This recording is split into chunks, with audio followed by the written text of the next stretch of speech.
Olá, pessoal. Hoje no Instituto Recicla Mundo nós vamos falar com o Cláudio, da Autoridade Portuária. Ele é superintendente de governança. Tudo bom, Cláudio? Tudo bem, Jean, Rudolf, boa Isso. noite. Bem-vindo, hein, Cláudio? Obrigado aí Tudo bom? pela sua presença, viu? Eu que agradeço o convite. Então, o Instituto Recicla Mundo ele está fazendo organizando o primeiro simpósio da Baixada Santista de ESG. Acontecer agora dia 5 de junho, lá no Parque Tecnológico, aqui no centro de Santos. Cláudio, quais as expectativas que você tem, assim, em termos de impacto na sociedade e também nas empresas, que esse simpósio vai trazer? Então, estou com uma expectativa muito alta, né? Eu tenho percebido no meio empresarial, de uma maneira geral, um engajamento muito grande com a pauta ESG. A gente tem observado isso muito na comunidade portuária, né? A gente está próximo ali à autoridade portuária. Nós criamos um movimento que chama Manifesto ESG em agosto de 2023, mas eu tenho percebido em outros nichos empresariais, Associação Comercial de Santos, fomentando também a assinatura do manifesto com as empresas ali associadas. Nós temos um movimento ODS 2030 da Prefeitura também, tocado pelo Fábio Tatsubo, e eu acho que esse evento vai conseguir conectar todos esses ecossistemas, né? E quem ganha com isso, com esse debate que vai ser feito, é a sociedade. A Sociedade Santos, que é o principal impactado pelas externalidades positivas e negativas, né, da atividade empresarial. Então, a expectativa é muito boa. Eu entendo que seja uma via de mão dupla também, ao mesmo tempo que a gente vai lá apresentar os projetos, né, falar das nossas expectativas, a gente também vai ouvir. Né? A gente vai abrir esse espaço para ouvir o que a comunidade tem para falar. Eu acho que é uma ferramenta importante também para a gente se autoavaliar, enfim, e incorporar isso como melhoria nos nossos projetos. Bacana.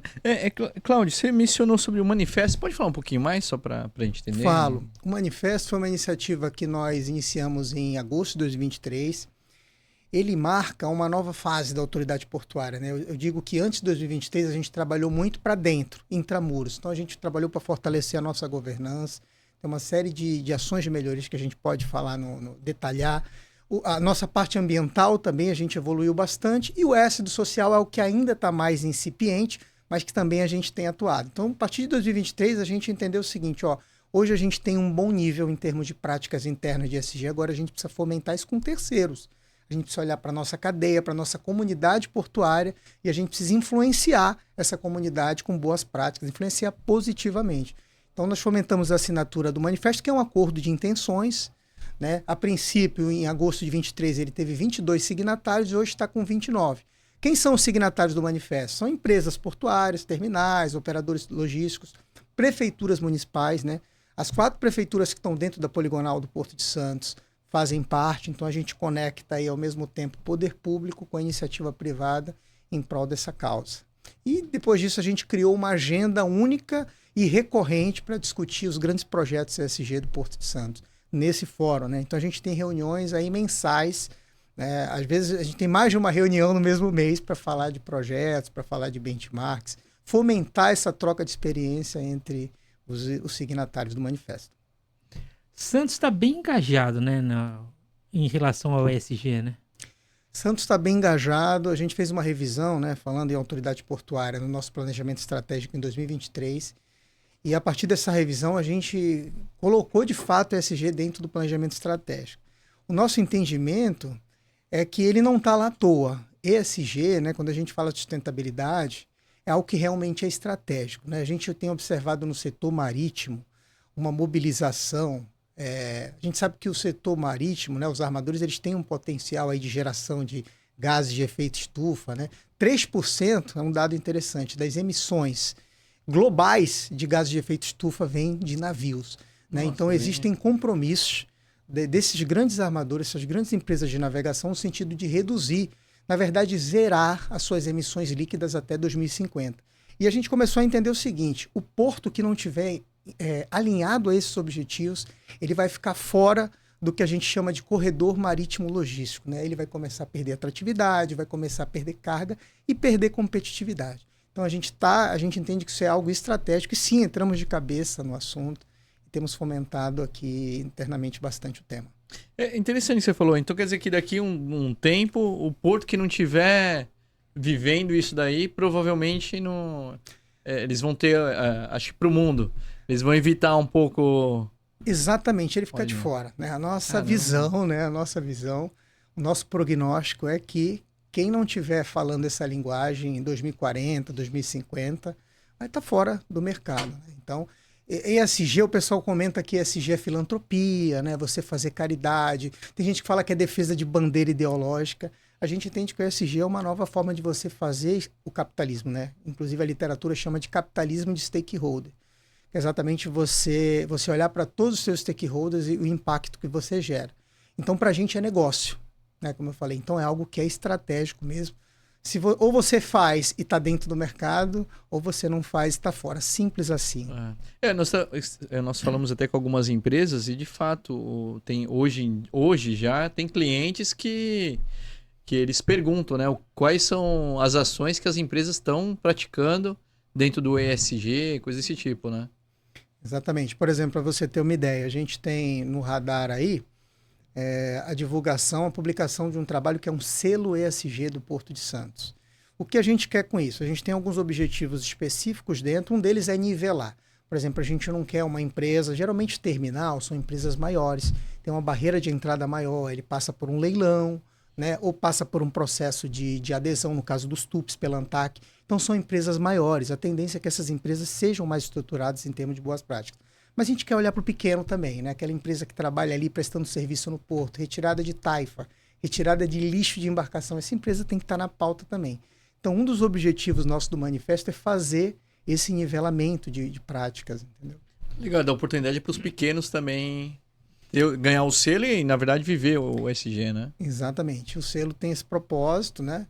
Vai ser como se fosse uma ISO ESG, né? Legal. Vamos fazer uma analogia. Legal, E a gente está construindo isso a muitas mãos. A gente poderia trazer alguma coisa pronta de mercado, né? Contratar, porque é um trabalho bem acadêmico, né? Vamos contratar uma instituição aí de ensino para elaborar o selo e a gente lançar isso. Só que a gente quis fazer a muitas mãos. Então a gente chamou todo mundo para assinar o manifesto. Esse trabalho está sendo desenvolvido e vai ser validado por todas essas mãos, né? Tem ideia de quando vai ser? A ideia é lançar em 2025. Né? Só que para 2024 a gente já tem algumas ferramentas, por exemplo, em junho, agora 22 e 23 de junho, a gente vai realizar um evento em parceria com o Parque Tecnológico, chama ESG Challenge. Eu aproveito para convidar todos também. O que é? É uma espécie de hackathon, né? A gente selecionou problemas reais do Porto de Santos e a gente vai colocar para a comunidade acadêmica, para estudantes, né? Montarem grupos para competir. E o melhor projeto apresentado vai ganhar uma bolsa, né? Um pacote de incentivos e vai ser incubado por um período de 12 meses no Parque Tecnológico para que ele possa continuar o desenvolvimento daquela solução. São problemas ambientais, sociais, de governança. Eu não posso dar o spoiler porque o edital ainda não foi lançado, mas a gente já tem certamente vem boas ideias aí, né? Vai ser estimulante para os estudantes, né? Vai ser estimulante. Então é uma ferramenta, o Challenge. Outra ferramenta é o Prêmio Excelência em ESG, que a gente vai fazer já em novembro de 24 também. A ideia é premiar bons projetos. O selo, ele vai ser algo mais complexo, ele vai medir a fundo o sistema ESG, o que você tem em termos de prática de governança ambiental e social, vai envolver uma espécie de due diligence, uma auditoria na empresa, então é algo que tem que ser feito com mais cuidado. O prêmio está focado muito em iniciativas, então se o terminal tem um projeto de sucesso, considera que foi exitoso, ele pode concorrer ao prêmio, que já vai acontecer agora esse ano, em novembro de 2024. Então são ferramentas que a gente está utilizando, existe uma estratégia por trás, claro, e a gente vai utilizando essa ferramenta, primeiro, para fomentar as boas práticas, para engajar as lideranças portuárias, né? E para reconhecer os bons projetos, né? Os bons sistemas ESG. Então, cada uma das coisas está sendo lançada dentro de um time e existe uma estratégia grande por trás para a gente atingir esses objetivos. Ah, que bom. Uma coisa, Cláudio, você estava falando das empresas grandes e das empresas pequenas que podem aderir ao ESG. Você acha que vai chegar a um ponto que as empresas grandes vão, tipo, entre aspas, exigir dos pequenos, dos fornecedores deles, que tenham uma pauta de ESG para prestar os serviços para essas maiores? Eu acho que já está acontecendo isso, né? Eu costumo olhar, não dá para a gente olhar uma empresa isoladamente, a gente tem que olhar toda a cadeia de valor dela para a gente compreender. Aí eu cito o exemplo do setor automobilístico, né? No automobilístico tem uma norma lá que chama QS, que é a norma de qualidade, é a ISO deles lá. Então, as montadoras são o elo mais forte dessa cadeia, né? E elas têm fornecedores das autopeças. Então, na época que as normas QS viraram, né, boas práticas, isso passou a ser exigido dos fornecedores. E o fornecedor que não tivesse a certificação, ele estava fora. Simples assim. Então, o maior elo da cadeia, o elo mais forte, vamos dizer assim, ele tende a exigir isso de todo mundo na cadeia. E isso é bom porque unifica, padroniza todas essas práticas. Isso já está acontecendo, tá? Tem empresa falando aí em compras sustentáveis, compras inclusivas, trazendo critérios de diversidade, né? Então, ela analisa se a tua empresa é uma empresa inclusiva, por exemplo, ela utiliza isso como critério de escolha ali para selecionar, para você ser um fornecedor ou não dela. Isso já está acontecendo no mercado. Claro, essa mobilização tende a aumentar, né, com o tempo. Ah, que bom. E ajuda, né, a proliferar esse projeto, né? Que é bom para a sociedade. Né? Isso daí é muito bom. Eu tava pensando agora, assim, é bacana saber que os terminais, até o poder público, né, tá pensando muito nisso. Será que a comunidade, eles têm esse conhecimento das coisas que estão sendo implantadas por essas empresas? Comunidade, você fala o quê? No geral, o principal afetado pelo... Sim, sim. É tipo você, fiquei pensando, o Rudolf, acho que de forma geral, será que o pessoal... Será? Eu acho que falta ainda um pouco de comunicação e a gente tem que falar também da boa prática e da má prática de ESG. Eu costumo falar nas discussões do manifesto que a gente tem que ter muito cuidado na hora de comunicar, porque o ESG ele é usado também de maneira negativa por algumas empresas. Utiliza como ferramenta de marketing, que são os washing, né? O greenwashing, quando você divulga uma prática ambiental, que na prática você não tem aquilo ali institucionalizado, mas você vende para o externo que tem. Aí tem várias formas, né? O social wash, quando você fala que você é uma empresa socialmente responsável, diversity wash, você fala que você é uma empresa diversa. Os e-mails lá, a gente recebe lá as assinaturas, né? Às vezes tem isso daí, né? Exatamente. Então, assim, eu sou favorável de que as comunicações dentro do ESG, elas têm que ser em cima de métricas, em cima de objetivos quantitativos, para você estar comunicando ali de uma maneira precisa, né? Então, a gente tem os instrumentos dos relatórios de sustentabilidade. Eu defendo que as empresas têm que buscar fazer auditorias independentes desse relatório, porque você garante a veracidade ali daquela informação. E por isso que eu digo que a gente tem que ter cuidado na hora de comunicar, né? Para evitar que isso vire uma ferramenta de marketing, que aí seria uma má prática ESG. Mas isso já está diminuindo, né? Antes era mais ainda, né? Acho que agora eles estão tomando alguma consciência, acredito eu, ou não. Sim, eu tenho percebido que tem diminuído principalmente o marketing que é feito em cima de produtos sustentáveis, até porque a legislação, os órgãos de controle têm sido mais rigorosos também, têm criado ferramentas de punição. Mas, de maneira geral, é difícil, né, você pegar o greenwash. E o greenwash, ele acontece às vezes até de forma não intencional. Né? Você está divulgando, você até se esforça para atingir aquele objetivo, mas você erra no número, na proporção. Olha, realmente eu tenho isso aqui, só que eu estou divulgando de uma maneira e é 1/3 disso aí. E isso também acaba sendo um washing. Então, existe o greenwashing intencional e o não intencional. Por isso que eu defendo que a gente precisa ter muito cuidado na hora de comunicar, né? Mas sim, a sociedade tem que saber o que está sendo feito, que é o principal stakeholder, o principal impactado de todas essas ações, né? Já existe um portal de transparência para as pessoas, para as empresas reportarem as suas ações? Então, a gente tem como exemplo o Pacto Global da ONU, né? O Pacto Global da ONU fomenta também essas boas práticas. Inclusive, a Autoridade Portuária é signatária do Pacto Global desde 2021, né? E eles fazem uma espécie de assessment, né, de avaliação ano a ano de como estão as suas práticas. E eles divulgam. Você basicamente preenche um formulário, o que você atende em termos de boas práticas, e isso é divulgado dentro do próprio site da ONU, né? Por exemplo, tem um espaço lá da Autoridade Portuária que a gente divulgou o que está fazendo no G, no S e no E. Eu acho que é uma ferramenta de comunicação eficaz.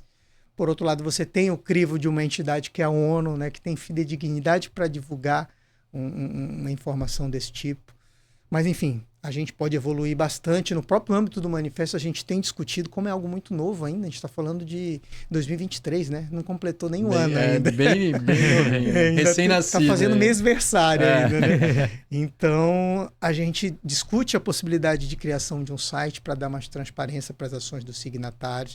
O que a gente fez recentemente foi um grande inventário, né? Antes de falar de projeto, a gente falou assim, vamos inventariar tudo que tem. Primeiro você tem que saber o que nós temos.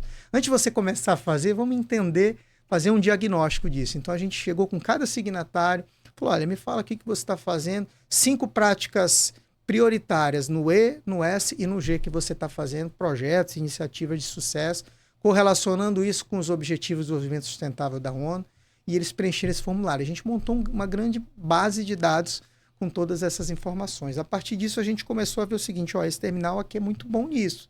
Vamos colocar eles para fazer uma apresentação para todo o grupo, que a gente troca experiência.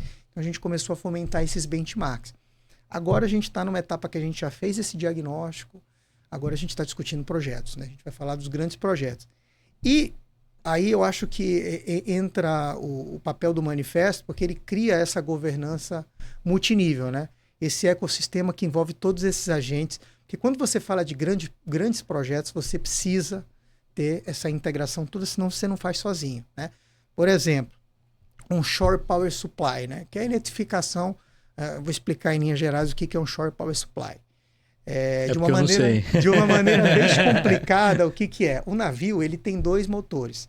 Ele tem um motor principal que ele utiliza para autopropulsão, para se movimentar. E ele tem um motor auxiliar que alimenta todos os sistemas deles acessórios. Quando o navio está atracado, ele está atracado no porto, no berço, operando, fazendo movimentação de carga, ele está com esse motor principal desligado. Só que o motor auxiliar está ligado, queimando óleo diesel, jogando CO2 na atmosfera. O que é um Shore Power Supply de uma maneira descomplicada? É você plugar esse navio numa tomada. A princípio parece uma solução muito fácil, né? Mas na prática é muito complexo, porque você tem toda uma infraestrutura para instalar essas tomadas. E deve ser muita energia, né? Que deve Exatamente, puxar, né? O problema da oferta é muito grande. Para vocês terem uma ideia. Não, mas aí a gente tem aquele... O inventor que veio aqui também... Falou sobre energia. Falou sobre energia que ele vai tirar das correntes oceânicas. Das correntes marítimas. É muito bacana essa história. Aí dá para fazer. Sim, aí dá para... Tá vendo? Tem que conectar as soluções, né? Mas olha só, você foi no ponto mesmo. A oferta é o grande problema. A nossa usina hidrelétrica de Itatinga, ela tem uma capacidade de 15 megawatts.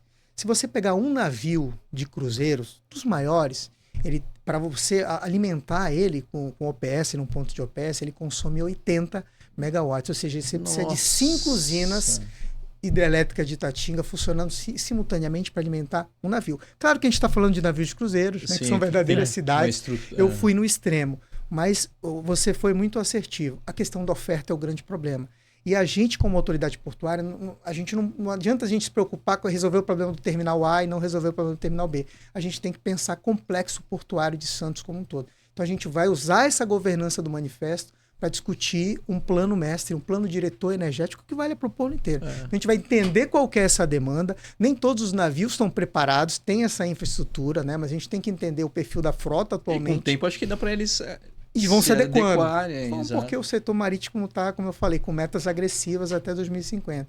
Mas a gente precisa começar a fazer o nosso dever de casa aqui. E até uma coisa que eu confesso rapidinho, só falando sobre o navio, eu não sabia até pouco tempo que enquanto o navio ficava esperando no porto, ele fica com esse motor ligado o tempo todo, né? Não desliga. O tempo todo. É um absurdo mesmo isso. O tempo todo. E além da energia de OPS, os terminais, eles têm cada vez mais aumentado o consumo, porque os equipamentos que eles utilizam para movimentação de carga no cais, eles estão fazendo ou retrofit. O que é o retrofit? É um equipamento que utiliza combustível fóssil, ele está convertendo para um equipamento elétrico, ou às vezes ele já compra o equipamento eletrificado, e aí isso soma na demanda por energia também.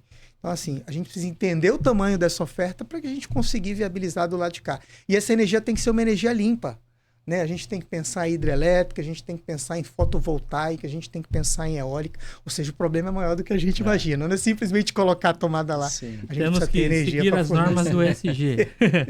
Cláudio, fala para o pessoal, fala algumas palavras para o pessoal, incentivando eles a virem aqui no dia 5 de junho, lá com o Instituto Recicla Mundo, no Parque Tecnológico, lá nesse primeiro simpósio que eles vão fazer. Legal, eu gostaria de convidar todo mundo para participar do evento.